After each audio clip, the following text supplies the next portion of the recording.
Stewie's looking debonair today, isn't he, with his slicked back hair? He's also a little cold because it's a little cold in Boston today, so that's why he is sporting the scarf.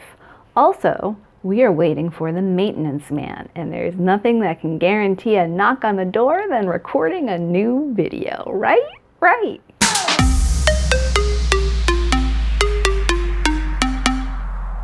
Hey everyone, I'm Robyn. I'm the copy bitch. This is the great Stubinsky. Yes. And today we are going to talk about what is copywriting. If you're going to go on this journey, starting a copywriting business, or maybe you're going to work for someone as a copywriter, it probably helps to know what it is, right? So, at its simplest, copywriting is any writing that sells or promotes a product, a service, or a cause.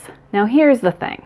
I can already feel the cranky critics getting ready to leave a comment in the comment section saying, no, that's not what it is.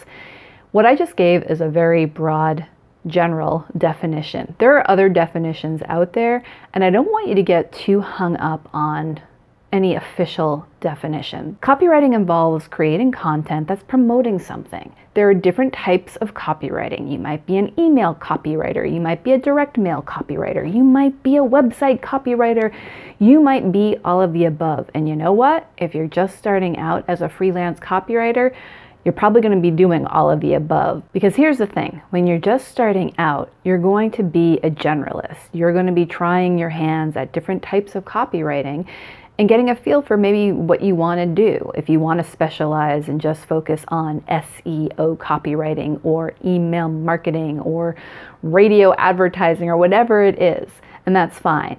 I've been doing this since 2002 and I kind of do it all, and I'm happy doing that. So I sometimes do social media marketing, sometimes I do website copywriting, sometimes I do blogging, sometimes I do print ads or direct mail pieces or long form essays or white papers or guides or checklists or content strategy.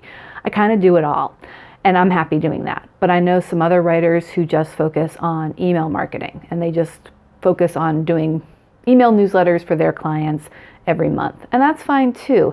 You do you, as we say here on the Ask the Copy Bitch copywriting channel, right? The reason why I feel confident in the definition I just gave you is because here's the thing.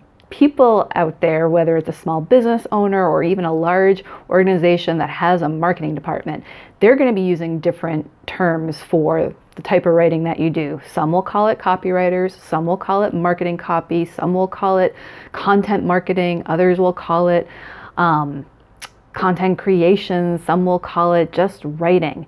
So the fact that even different organizations call what copywriting is different things just goes to show how kind of loosey-goosey it is. So don't get too hung up on that. The best way I can demonstrate what copywriting is and what it isn't is by giving you real-life examples. So let's say you roll over in bed because your alarm clock is going off and you listen to one of the songs and then it breaks into a commercial and you hear an ad for Dunkin' Donuts and you think, oh, that sounds great. I'm going to grab a coffee on my way into work.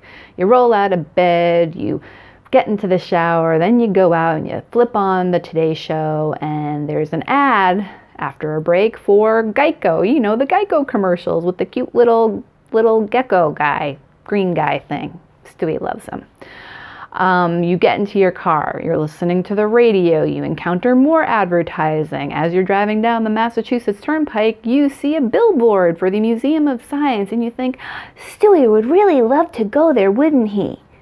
You get to work and you're checking email, including personal email, and you notice that there's a real great something on Groupon that you're interested in. And also Netflix, who seems to know you really, really well, sends you an email saying, hey, Robyn, here's a show that you might really like that we just added to our queue.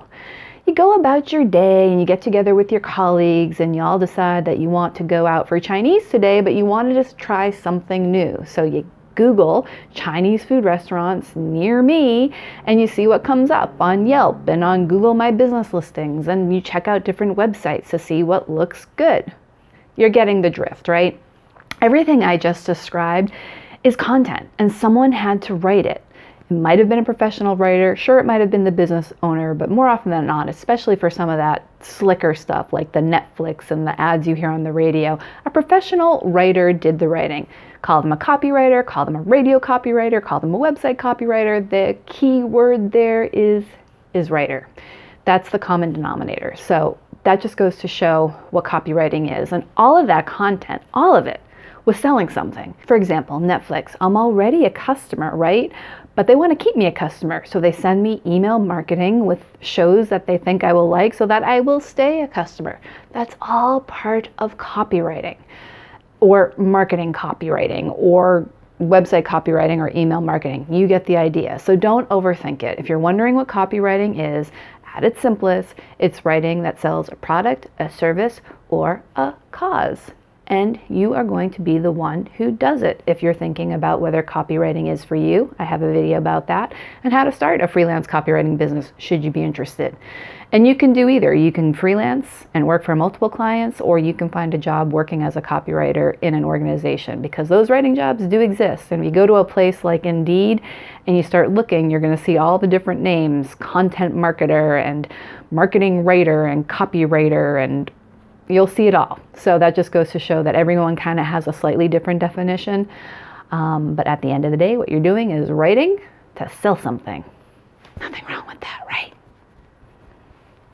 As with all my videos, you can check out the description below and you will see a link that will bring you to my blog for a longer post that kind of goes over everything I discussed in this video. But in case you want to read it or have something to refer to, you can look at that. And as always, if you liked our video, make sure you give it a thumbs up. If you didn't like it, you just move along and find something else.